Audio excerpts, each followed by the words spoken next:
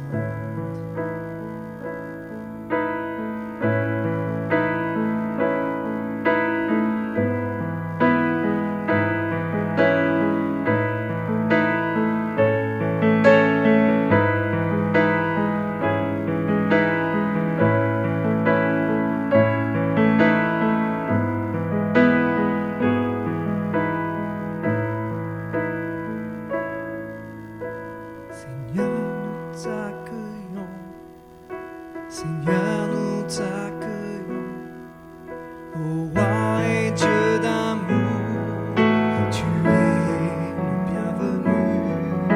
Seigneur, nous t'accueillons, Seigneur, nous t'accueillons, ô roi et Dieu d'amour, tu es le bienvenu.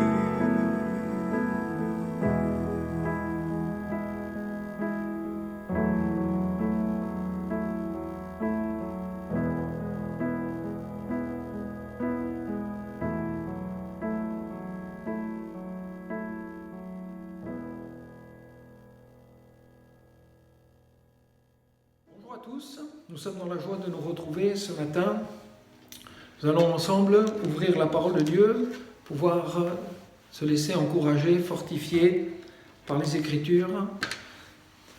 On a besoin d'une bonne parole, n'est-ce pas? Au travers de ce moment de trouble, d'inquiétude, nous avons besoin d'une parole, une parole qui vienne nous encourager, nous fortifier, une parole qui vienne aussi nous guérir.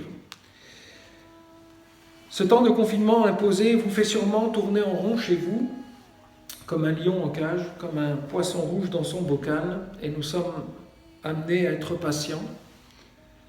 Soyez patients, c'est bien compliqué ces temps-ci, mais nous avons besoin, dans ce temps de confinement, d'être patients. On est en temps réel connecté sur les médias pour avoir les dernières nouvelles, pour en savoir un peu plus sur l'évolution des choses. On écoute avec beaucoup d'attention les recommandations, les discours, et c'est normal, et il faut le faire. Mais je vous invite à prendre aussi du temps à être à l'écoute de notre Seigneur. J'ai la certitude que Dieu veut nous parler, Dieu veut nous encourager, et il veut le faire ce matin. Vous êtes dans l'inquiétude, vous vous interrogez sur le pourquoi et le comment. Peut-être au fond de votre cœur, vous dites « Seigneur, mais pourquoi cette épidémie et pourquoi sommes-nous sans exception impactés ?» Frères et sœurs, amis, n'écoutons pas les inquiétudes de notre cœur. Cela ne veut pas dire que nous devons nier la réalité, bien au contraire. Nous sommes conscients de ce qui se passe, nous réalisons l'importance de cet événement, mais j'aimerais qu'au travers de tout ce que nous vivons, nous puissions nous mettre à l'écoute de notre Seigneur. Le Seigneur a une parole d'encouragement pour chacun d'entre nous. Le Seigneur veut nous fortifier, il veut nous faire du bien. Et vous savez, la Bible déclare ceci dans le Proverbe chapitre 12, verset 25. « L'inquiétude dans le cœur de l'homme l'abat, mais une bonne parole le réjouit. » Un cœur abattu, c'est peut-être votre cas, vous êtes complètement abattu et découragé.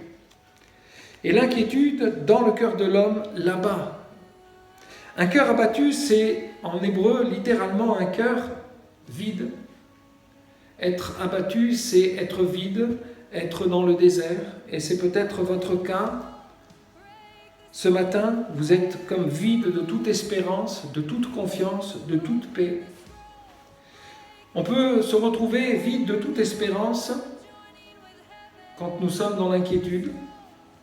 La Bible déclare que ceux qui espèrent en l'Éternel ne seront point confus. Il y a une confiance que nous trouvons en l'Éternel et une espérance profonde.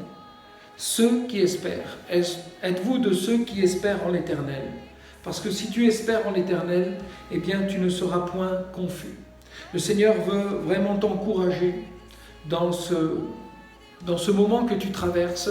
Oui, ton cœur est abattu, ton cœur est peut-être découragé, vidé de toute espérance, mais le Seigneur voudrait te remplir ce matin de sa parole, de pouvoir te fortifier par sa parole, de t'encourager, de te donner cette espérance. Espère en l'Éternel et tu ne seras point confus.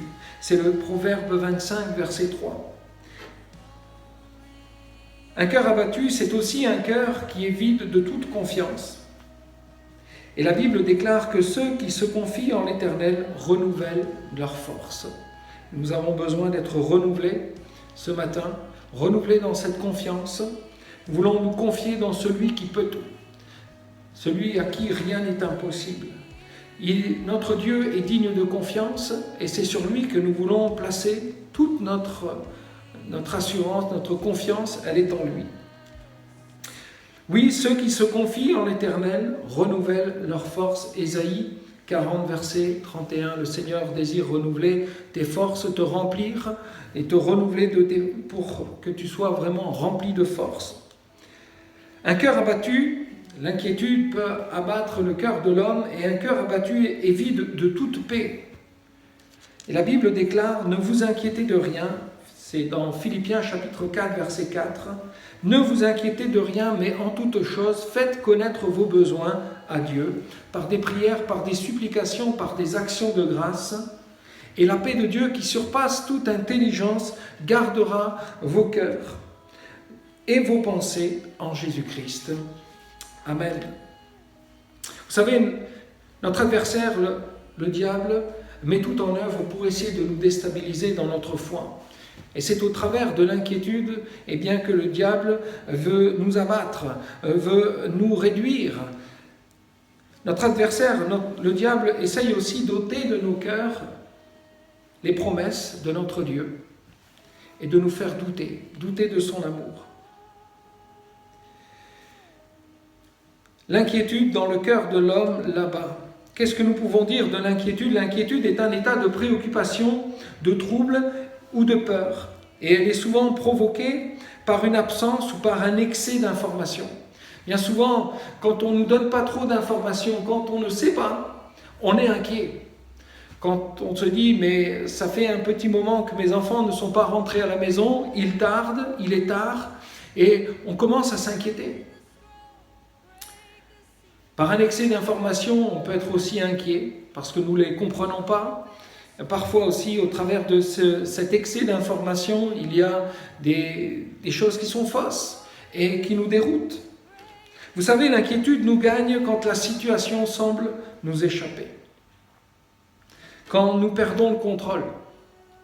Et j'aimerais vous emmener dans un événement que nous retrouvons dans l'évangile de Marc au chapitre 4, versets 34 à 41, où bien sûr les disciples vont passer par un moment compliqué au milieu du lac de Galilée et ils vont se retrouver au milieu d'une tempête dans l'inquiétude. Et ils vont être dans l'inquiétude. On va lire ensemble ce passage, Marc chapitre 4, versets 34 à 41. Ce même jour, le soir, Jésus leur dit « Passons à l'autre bord ».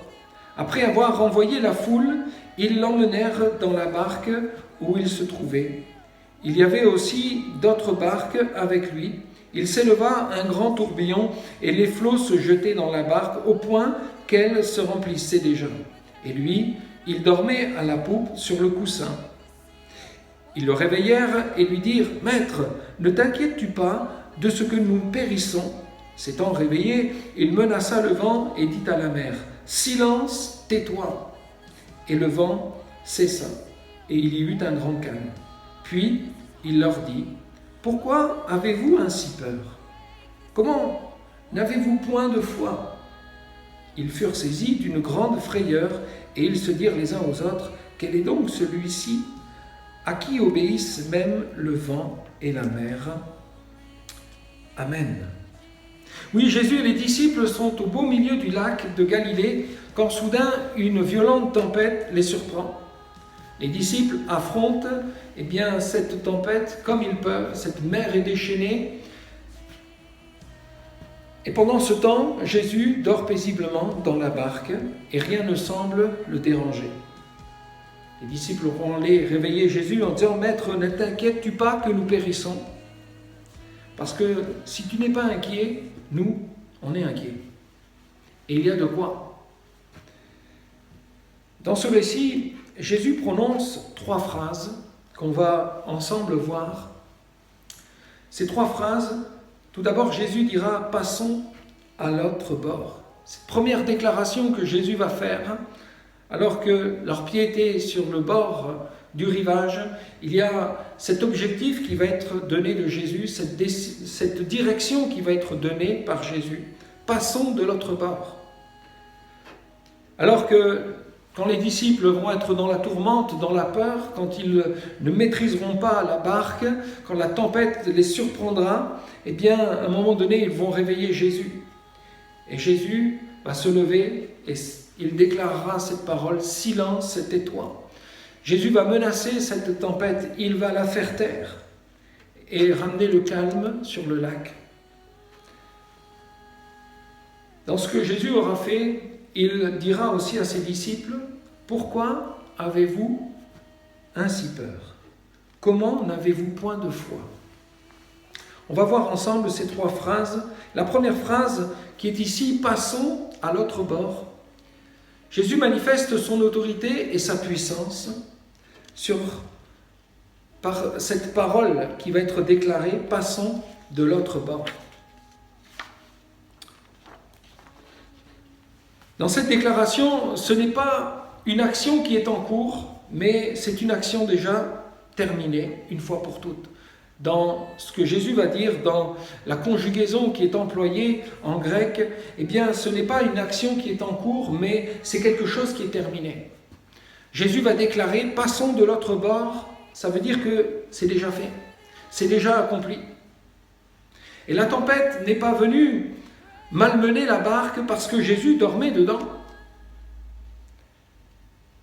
Jésus était en paix et il était confiant sur la parole qu'il avait déclarée. Passons de l'autre bord. Jésus l'avait déclaré. Jésus n'avait pas dit « allons au milieu du lac pour faire naufrage », mais il avait annoncé « passons de l'autre bord ». Une direction qui était donnée, une action qui est déjà accomplie dans la simple déclaration que Jésus avait faite, une déclaration pourtant pleine de puissance et d'autorité. Frères et sœurs, nous ne marchons pas à la suite de Jésus pour faire naufrage, mais nous marchons à la suite de celui qui a triomphé sur la mort, sur le péché. Nous marchons à la suite de celui qui est vainqueur, qui a triomphé sur le diable. Nous marchons à la suite de celui qui nous donne la vie éternelle, de celui, qui a tout accompli pour nous, de celui qui nous aime, de celui qui veut nous rendre vainqueurs, même au travers de cette épreuve. Il veut nous rappeler que l'inquiétude abat le cœur de l'homme. Le cœur de l'homme est abattu quand il est inquiet. Mais une bonne parole réjouit son cœur. Et le Seigneur veut vraiment nous rappeler qu'en marchant à sa suite, il ne nous emmène pas pour faire naufrage, mais il nous emmène dans son royaume. Il nous emmène là où il a tout préparé pour nous. Il a préparé une place et nous ne le suivrons pas pour faire naufrage. Mais le Seigneur veut nous amener au travers d'une tempête afin que nous puissions la traverser en lui faisant confiance à cette parole qu'il a déclarée. Passons de l'autre bord. Une parole qui est pleine d'autorité et de puissance. Cette deuxième phrase de Jésus, Jésus va menacer cette tempête et il dira « Silence, tais-toi ». Jésus manifeste son autorité et sa puissance par cette deuxième parole. Quand Jésus va prononcer cette phrase « Silence, tais-toi », le vent cessa et il y eut un grand calme. Une mer déchaînée n'inquiète pas notre Seigneur Jésus. Lui, il la traverse confiant. Et s'il doit la faire taire, ce n'est pas un problème non plus pour lui. Dans un premier temps, le Seigneur n'a pas fait de reproche à ses disciples, mais il leur a d'abord porté secours. Et ce qui est merveilleux de voir, c'est que même dans nos inquiétudes, même dans nos doutes, même parfois quand nous sommes complètement découragés, le Seigneur vient nous secourir. Le Seigneur vient à notre aide Et il veut venir à ton aide ce matin. Il veut venir te secourir. Il veut pouvoir prononcer une parole qui te guérit, une parole qui te délivre, une parole qui te secourt. Parce que dans la tempête que tu traverses, le Seigneur n'est pas, à l'écart de ce que tu vis, mais il est avec toi. Faire silence à une tempête, faire silence à une agitation des cœurs, c'est peut-être ton souhait aujourd'hui. Tu en as besoin. Le Seigneur secourt. Seigneur, secours-moi dans ta grâce, parce que j'ai besoin que tu me viennes en aide. Que tu puisses prononcer une phrase avec autorité et puissance. Que tu puisses faire taire cette tempête, Seigneur Jésus, de ce que je suis en train de vivre. Cette troisième phrase que Jésus va prononcer, « Pourquoi avez-vous ainsi peur ? Comment n'avez-vous point de foi ?» Rappelons-nous que Dieu est souverain et qu'il est digne de confiance et qu'il nous aime. Et ce reproche de Jésus n'est pas sévère, mais il désire enseigner ses disciples afin qu'ils réalisent leur faiblesse et leur manque de foi. Le Seigneur ne va pas nous accabler dans ces temps de marche, quand nous sommes parfois dans l'inquiétude, dans le découragement, dans toutes ces choses qui viennent nous gagner. Le Seigneur veut venir aussi à notre secours et il est capable de faire taire une tempête que nous vivons. Oui, Jésus n'est pas venu avec un reproche sévère auprès de ses disciples, mais il va leur reprocher leur foi, leur manque de foi.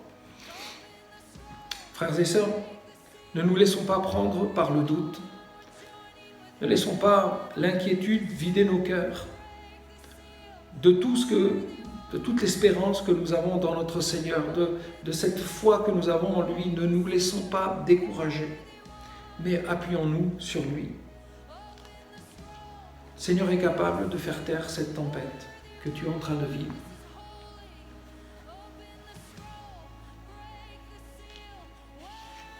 Nous avons besoin d'être secourus. Et si tu manques de foi ce soir, eh bien, demande-le au Seigneur. Si tu manques de foi ce matin, demande-le au Seigneur. Or, la foi est une ferme assurance des choses qu'on espère, une démonstration de celles qu'on ne voit pas. Hébreux chapitre 11, verset 6, nous dit aussi « Or sans la foi, il est impossible de lui être agréable, car il faut que celui qui s'approche de Dieu croit que Dieu existe et qu'il est le rémunérateur de ceux qui le cherchent. Amen. » Sans la foi, il est impossible de lui être agréable. Nous voulons rester confiants. Nous voulons rester confiants sur notre Seigneur. La foi vient de ce qu'on entend et ce qu'on entend vient de la parole de Christ. Et combien nous avons besoin de nous mettre à l'écoute de sa parole et de le laisser agir puissamment dans nos vies. Seigneur, viens renouveler en nous nos forces. Viens nous renouveler, Seigneur Jésus, dans une espérance profonde. Seigneur, viens nous renouveler dans notre foi. Seigneur, que ces événements ne viennent pas nous déstabiliser, Seigneur Jésus. Seigneur, nous voulons être agréables. Oui, Seigneur, nous savons que tu es capable, Seigneur Jésus. Tu es capable d'arrêter cette tempête. Seigneur Jésus, tu es capable de nous faire traverser aussi cette tempête, Seigneur Jésus. Parce que ta parole est puissante dans ce que tu déclares, Seigneur Jésus. Oui, la foi vient de ce qu'on entend et ce qu'on entend vient de la parole de Christ. Romains chapitre 10, verset 17. Alors, mettons-nous sans plus tarder à nous mettre à l'écoute de sa parole et à laisser le Saint-Esprit agir puissamment dans nos vies. L'inquiétude dans le cœur de l'homme là-bas, mais une bonne parole le réjouit. Proverbe chapitre 12, verset 25. Une bonne parole réjouit. Une bonne parole, en hébreu, le mot parole a pour sens de remettre en ordre, de conduire, de suivre un troupeau. Une parole, dans le verbe hébraïque, signifie, remettre en ordre quelque chose qui est complètement déstabilisé, de remettre en ordre une conduite qui n'est pas bonne. Et ce terme est souvent utilisé dans une pensée d'un troupeau, dans le troupeau du berger. Il y a l'idée aussi dans le mot parole en hébreu, l'idée d'un pâturage. Et le bon berger nous fait reposer dans de verts pâturages, nous dira le psaume 23, verset 3, afin de nourrir notre âme. Le Seigneur ne veut pas nous laisser dans l'inquiétude, afin que nous soyons abattus, mais il veut nous donner une bonne parole pour que nos cœurs soient renouvelés, pour que nos cœurs soient encouragés. La nourriture de l'âme, c'est cette parole. Le prophète Jérémie pouvait dire dans ces moments de trouble, « J'ai recueilli tes paroles et je les ai dévorées. Tes paroles ont fait la joie et l'allégresse de mon cœur. » Jérémie chapitre 15, verset 16. Oui, ce prophète, à son époque, était dans une ville qui était bien troublée par des événements, des désobéissances. Le peuple s'était tourné vers l'idolâtrie et il y avait cette sentence qui allait tomber, le jugement qui allait tomber sur cette ville. Et Jérémie, malgré tout cela, eh bien, il trouvait du réconfort dans les paroles qu'il recevait de l'Éternel. Tes paroles ont fait la joie et l'allégresse de mon cœur. On est bien souvent à écouter tout ce qui peut se dire autour de nous. Et cela amène l'inquiétude dans nos cœurs. Mais si nous tournons nos regards vers les Écritures, vers la parole de Dieu, si nous laissons le Saint-Esprit graver en nous cette parole, si nous laissons nos yeux se tourner vers Jésus-Christ, vers le vainqueur, vers celui qui a triomphé, bien frères et sœurs, il y a cette joie, cette allégresse qui est là, parce qu'il y a une espérance dans notre Seigneur, une espérance de salut, une espérance de délivrance, il y a une espérance de guérison. Mes amis, nous avons cette assurance, oui, cette assurance que Jésus peut tout. Une bonne parole le réjouit. Se réjouir en hébreu a pour sens d'être clair, d'être brillant. Le psaume 34, versets 5 à 6, nous dit « J'ai cherché l'Éternel et il m'a répondu, il m'a délivré de toutes mes frayeurs. Quand on tourne vers lui les regards, on est rayonnant de joie et le visage ne se couvre pas de honte. » Nous sommes rayonnants de joie, il y a comme une clarté, il y a comme quelque chose sur nos visages. Oui, passer du temps dans la parole et dans la présence de notre Seigneur réjouit nos cœurs, réjouit nos âmes, nos pensées. Et cela se voit sur nos visages. Oui, réjouissez-vous toujours dans le Seigneur, je le répète. Réjouissez-vous toujours. Philippiens chapitre 4, verset 4. Mes amis, cette joie, cette paix que le Seigneur veut nous donner, nous n'allons pas la trouver dans une philosophie, nous n'allons pas la trouver dans une façon de faire, dans une religion, mais nous allons le trouver réellement en Jésus-Christ. Quand nos regards vont se tourner vers celui qui peut venir nous secourir, celui qui peut venir nous aider, celui qui nous aime, est là à nos côtés. Alors, tournez vos regards vers lui. Il y a en lui une bonne parole qui veut réjouir votre âme, qui veut amener cette clarté sur votre visage. Ne pas laisser vos mines complètement déconfites, tristes, abattues. Mais le Seigneur désire vous visiter. Oui, j'aimerais terminer cette courte exhortation par cette pensée. Ne laissez pas l'inquiétude vider vos cœurs de toute espérance, de toute confiance, de toute paix. Le Seigneur voudrait nous rappeler combien il nous aime. Le Seigneur désire remplir nos cœurs de son amour, de sa grâce. Dieu est amour. Et rien ne pourra nous séparer de l'amour de Dieu manifesté en Jésus-Christ. Ce ne sont pas tous ces événements, tout ce qui se trame autour de nous, qui doit nous déstabiliser, frères et sœurs. Dieu nous aime. Et il ne désire pas que nos cœurs soient dans l'inquiétude, mais il désire encore nous remplir d'une bonne parole, de sa parole, de cette parole qui est puissante, de cette parole qui est vivante. Mes amis, tournez vos regards vers la Bible, tournez vos yeux vers la Bible, parce que l'espérance se trouve en Jésus-Christ. Que le nom de notre Seigneur soit loué, soit béni et glorifié. Nous allons prier ensemble. Seigneur, je te prie de venir, Seigneur Jésus, secourir celui qui a besoin de toi. Seigneur, tu es capable de nous faire traverser une tempête, Seigneur Jésus, et de nous amener à bon port. Seigneur, tu es capable aussi, Seigneur Jésus, Seigneur, d'arrêter, Seigneur, et de venir nous secourir, d'arrêter une tempête pour venir nous secourir, Seigneur. Mais Seigneur, qu'au travers de tout ce que nous vivons, Seigneur, que notre foi ne soit pas ébranlée. Seigneur, que notre foi ne soit pas secouée. Seigneur Jésus, nous ne voulons pas, Seigneur, que, Seigneur, l'inquiétude vienne nous vider, Seigneur, vienne enlever en nous tout ce que nous avons, Seigneur, reçu de toi, Seigneur Jésus. Seigneur, nous voulons nous attacher puissamment à toi, Seigneur. Viens nous secourir, viens nous délivrer, Seigneur. Manifeste ton amour et ta grâce envers tous ceux, Seigneur, qui vivent, Seigneur, ces temps alors qu'ils sont déstabilisés, Seigneur Jésus. Seigneur, dans la crainte, dans la peur, Seigneur, viens secourir, Seigneur Jésus.